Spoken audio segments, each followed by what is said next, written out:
این میوه شیرین از لحاظ اکولوژی تازه در زمین‌های شورزمین کوه نمک خواجمومین ناحیه واسه پرورش یافته است.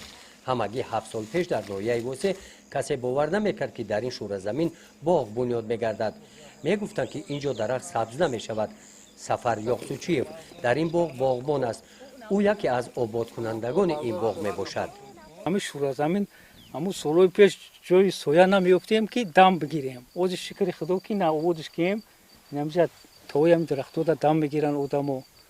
قریب 10,000 دانه درخت داریم. هر نمود درخت ایجاده. کدام نمونه؟ اولوای، نوکای، سیوای، شفتالوای، انجیر شفتالوای. رهبریت جمعیت سهامی کشاده خواجمومین در زمینه دستور و سفارش‌های رهبر دولت در سمت استفاده ثمرناک زمین نقشه چاره‌بینی‌ها ترتیب داده در مساحت 6 هکتار این موضع شورزمین این باغ را بنیاد کرد. برای پس کردن سطح شورناکی خاک با مصلحت متخصصان تدبیرهای سریع را راه اندازی کردند. اینک مهنت صافدلانه نسبت به زمین نتیجه های خود را داده ایستادند. سال سیوم باز از این باغ 10 تن میوه های شهربار جمع‌آوری شده و دسترخوان خوراک نصف روزی کارگران همراه می‌گردد.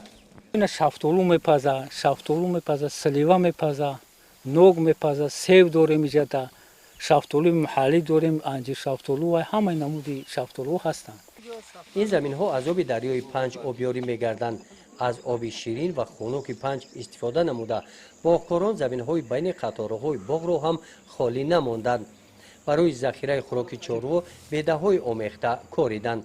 سفر میگوید که 3 سال اول برای نگاه داشتن نمناکی زمین بین قطاره‌ها پالیزی‌ها کش کرده بودند. با گفت سفر اینجا خربوزه و تربوز حجما کلان پرورش یافته شیرین میباشد. گزارش خواجه نظریف خدای نظر ظهوروف از ناحیه واسه برای برنامه اطلاعاتی نوید.